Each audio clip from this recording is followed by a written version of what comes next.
Howdy folks, it's Glenn with the Cactus Atlas, here with my freshly brewed cup of campsite coffee. Why is that, you ask? Because we're doing a campground guide episode, woo, yes! We're bringing them back. And today I'm at Chisos Basin Campground in Big Bend National Park. And I'm gonna give you a tour of this place and tell you what I think.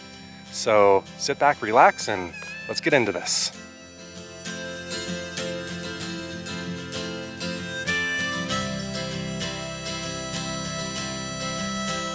And yes, I'm really happy to be back doing this again. It's been long overdue.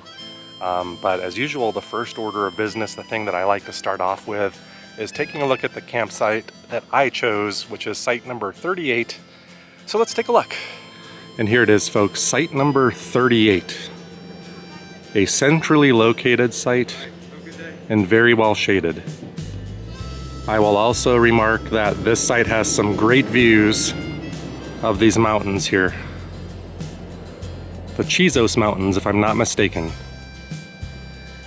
And the parking situation for me as a tent camper is just park on the side of the road like that. That's how these sites work. We do have some that have driveways that we'll take a look at. In fact, one across from me, but nothing that accommodates a really large RV. And we'll talk about that a little bit more as we go forward. But there you have it, the parking situation. Right next to the campsite, don't have to walk far. Well, one of the most important things is setting up your tent and finding a good spot for it.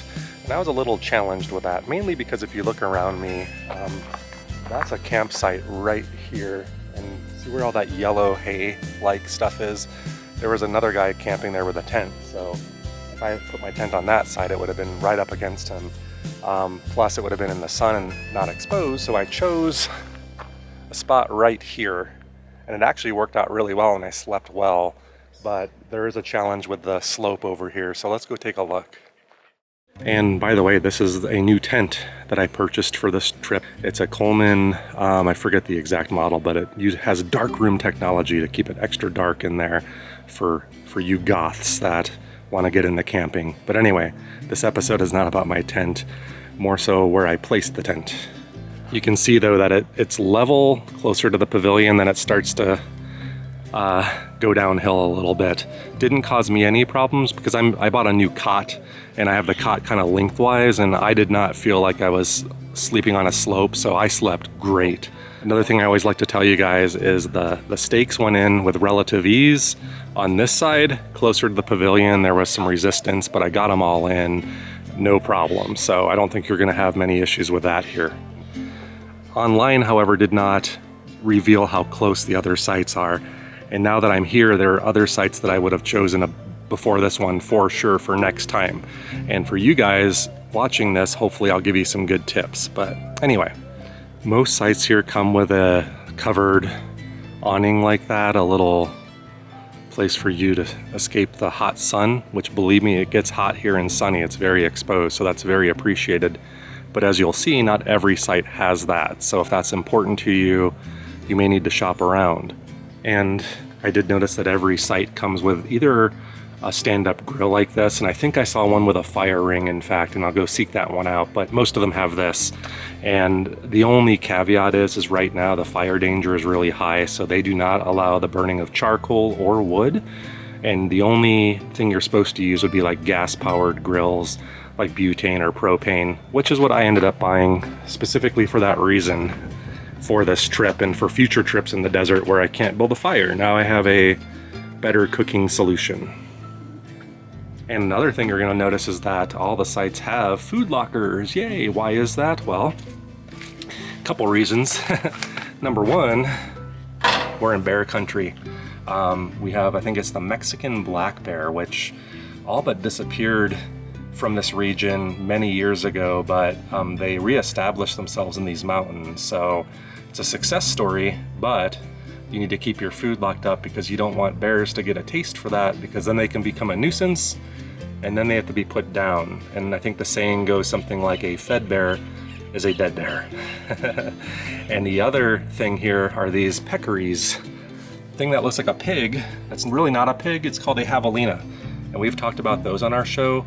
They are kind of pesky, I would say, but you got those here too, and they like food and They can be dangerous too if provoked or they get excitable. So, yep. So either keep your food in a locker or inside a vehicle with a hard shell, like not a soft shell like mine. So I kept the coolers in there.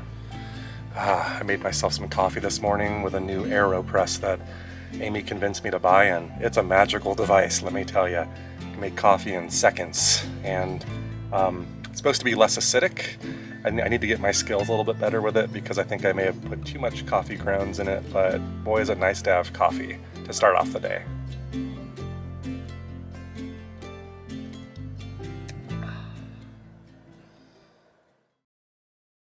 All right, so now that I drank all that coffee, I gotta pee.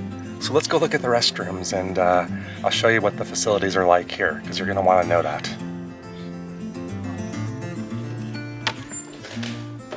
Hello. Okay, there's nobody in here. So here's what you got. You got 2 sinks. They both work. The water runs clear. Not lying to you. They have hand sanitizer and a trash can, not really meant for your campground trash. Some more hand sanitizer, maybe the other one with soap. 1 urinal for the gents, and then 1 flushing toilet. Do note though, they don't have showers here. They're only gonna have flushing toilets and sinks, and that's it. I heard they have showers at some place called Rio Grande Village, which is a little bit of a drive from here. I think they're probably coin op or you have to pay for them. I may or may not decide to do that. I brought a cleaning solution with me to try to stay tidy at least for another day or so. But yeah, no showers at this campground. Another really cool thing they do here is a recycling program where you have a choice between glass, aluminum cans, and plastic bottles and jugs. And a note about like regular trash, I'll show you on the way out near the entrance to the campground, our dumpsters. So I had to bring a bunch of stuff, all the packaging material and stuff for all the new stuff I bought. So for that I drove and brought my trash, but I was reading one of the publications they give you when you come into the park, and they actually have a landfill inside of Big Bend managed by the Park Service. And they ask you, hey, to help preserve and not fill up the landfill too fast, they say if you can, pack your trash out and take it with you and discard it elsewhere, just to kind of cut down on the waste that they have to take here. So if you're able to do that, that would be a nice thing. Same with your recycling, but they do have everything you need though. And right across the street from my campsite, Site 38, is Site 37, which is one of the accessible sites. So I know some folks really appreciate focus on these, so let's look at this one. So this site has a driveway. So I mentioned earlier that not all have a driveway. So if you've got like I don't know what kind of size vehicle this would fit, like 24 foot max, I'm gonna guess. This isn't gonna fit like a Class A. You got a driveway for this site, and they have everything paved. So if you're in some kind of motorized chair or solution, you'll have this to get up to this paved patio where you're gonna have your picnic table. No awning, unfortunately. You get everything else, and you have like a tent pad. I haven't seen any other tent pads here yet. Only tent pad that I've seen, but it accommodates a large tent. And you've got a straight shot to the restrooms up another paved path here. They also have drinking water here, which is always really handy. And here's a map of the campground, and there's Site 38 where I'm staying. So maybe not dead center, but pretty close to it. Some other interesting information is that this is mountain lion habitat, and they have been encountered at close range. Everybody remain calm. And then you've got your warning about bears too.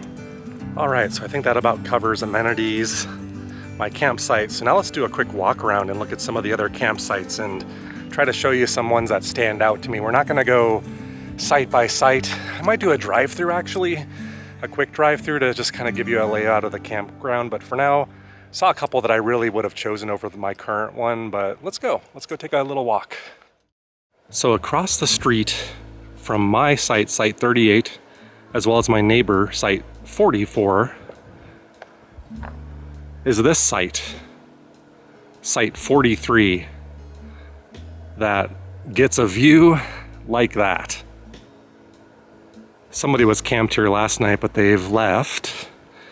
And as you can see, Site 43 has your basic amenities. It does not have any kind of shade, but what I would probably do is bring my own little tent to put over the table if I really was bothered by that enough, which I might be out here. But the thing that I really like about this particular site is you got like really cool areas, some privacy if you want to put your tent back here or back here with this really cool view. Maybe have your door facing this direction so you wake up in the morning to that view. There's a site over there. I don't want to invade people's privacy, but Site 45, you could see they have a pretty big rig that they've brought, that like converted Chevy van. Pretty cool, but you could see that's probably about like the max size of what you're gonna see in here. Even the website and signs coming in say they don't recommend, based on the roads getting in here, anything exceeding 24 feet. So I have not seen any Class A's back here yet, and I'm unlikely going to. I don't even know if that's allowed. And here's another site. Apparently this one's closed until further notice, but Site 47 has a driveway. So does Site 46, but they're short. You're not going to be able to get a really big rig in here. This one's a little bit longer. I couldn't tell you how many feet that is, but hopefully that makes sense to some of you. But you could see got a pavilion and other cool stuff.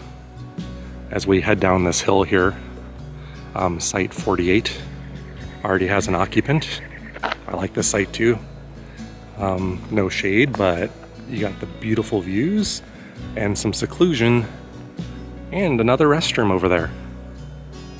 Oh man, I wish somebody made a good campground guide episode for me before I came here, because like the more I go down here, these sites are better, like in the 40s so far, just the seclusion factor. Site 49, no shade, but once again, for a tent? Come on, like you're up against the woods here, probably gonna get some shade from those trees also. No pavilion, small site for a small tent, but fantastic. Here are a couple other sites. Sites 51, like you got one driveway here. Might be kind of tricky to park and get around other people, but Site 51 is a really small site. I'm wondering though, I see a little trail going behind this site, and can you camp down here? That would be spectacular. You know what? I think you can. Okay, this now gets my vote for the #1 campsite here, Site 51, because look at this. This is where you would put your tent, back here in these trees. So who needs that metal pavilion when you got this kind of shade here, folks? And looks like you even get your own private access to the window trail. Kind of rip off from some of our other favorite vloggers, like Ordinary Adventures. Not trying to rip them off, but I think we should do like a cactus rating system. So we could do a scale of maybe 1 to 5. This gets 5 cacti. And right next to Site 51 is Site 52. And if Site 51 was awesome, let's see about this one. Now this one gets a covered pavilion, which is a bonus, but you do get like a little area back here where you could put your tent, I suppose. Only complaint here is that this is not level ground, very sloped. So I would not give this one 5 cacti. I would give this one 3 cacti, because you still get fantastic views from up here, but sloped ground is no bueno when you're in a tent. And here's another interesting one, Site 56. It's got its own private stairway, and the sign said extreme fire danger, and you could see why. It's like really in the brush here. Weird plants of the Chihuahuan Desert. This is interesting, actually. Oh, there's someone back there, so I don't want to go disturb. But anyway, Site 56, very hidden. No shade, but really probably gets the best seclusion of any site we've seen today.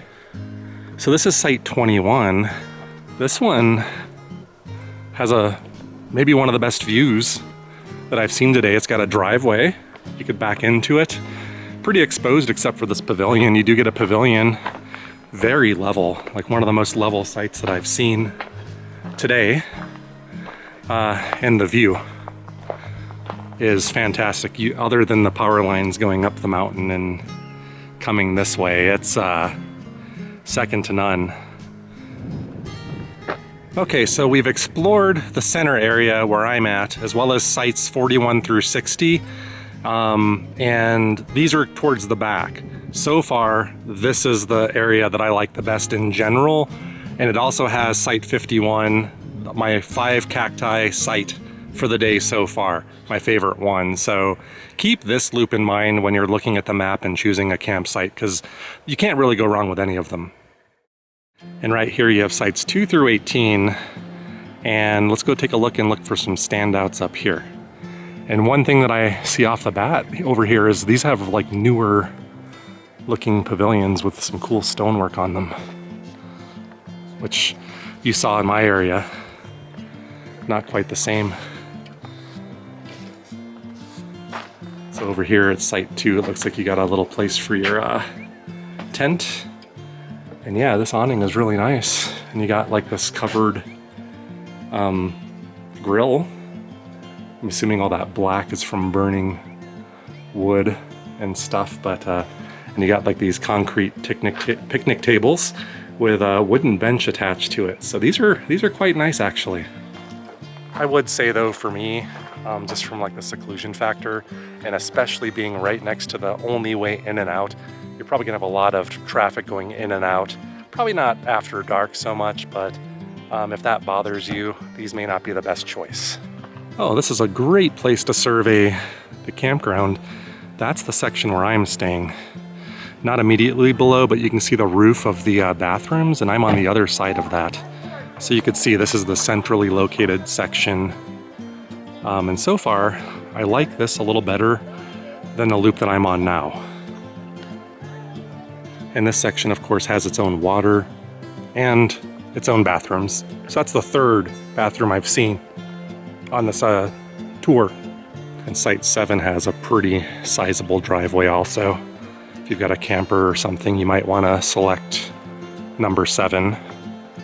And a lot of trees back here, so you get a little bit of privacy, but you could see through there you got some neighbors too, but it's still really nice over here. I like the trees.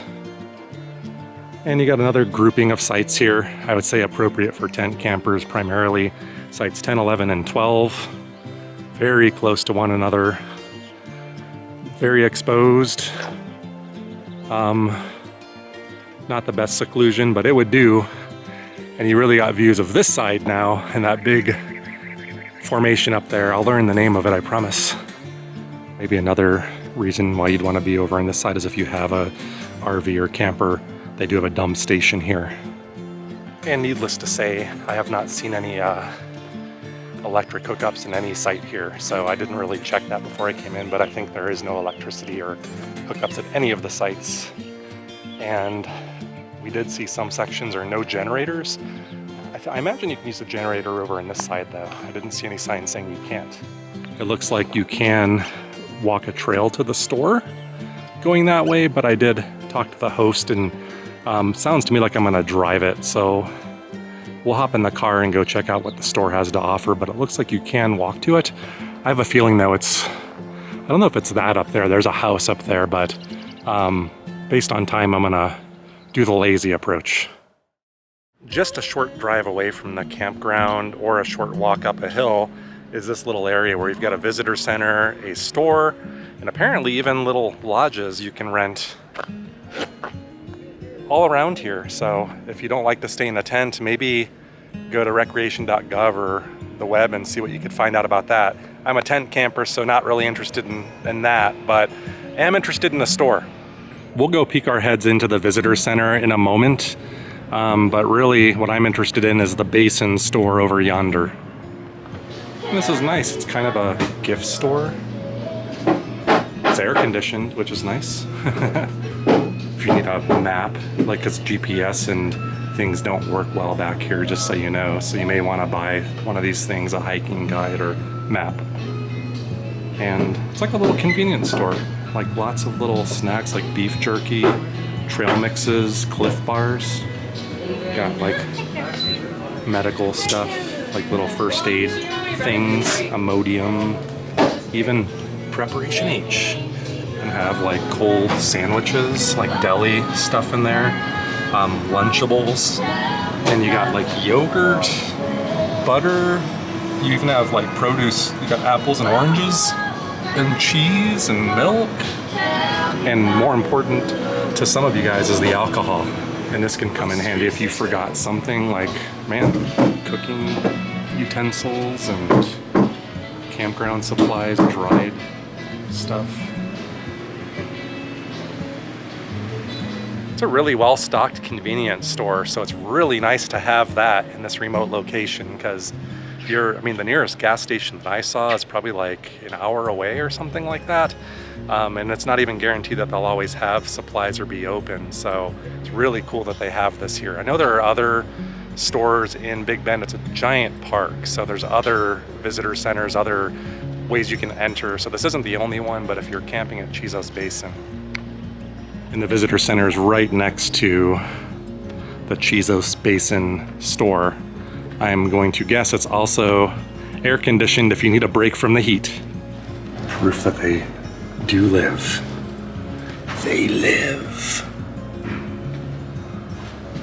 So I learned from the campground host, in order to officially check in, I guess they just want you to pay your park fee, which you would normally pay at the entrance gate. I got here later in the afternoon and the entrance gate was closed. So what you need to do is go into the visitor center and pay them or show your National Parks Pass to officially check in. The Chisos Mountains at sunrise at Big Bend National Park. Not a finer sight in the world this morning, I would say. I wanted to pick a fitting place to say my goodbyes to you. Overall, my advice. One of the best campgrounds I've spent a couple nights at. It was quiet and you couldn't beat the scenery. Just to summarize it up, if I had to come back again, I think next time I would pick that site 51, due to the secluded nature of the campsite. Other than that, my only other advice to you is get your butt out here whenever you can. And I'll see you next time.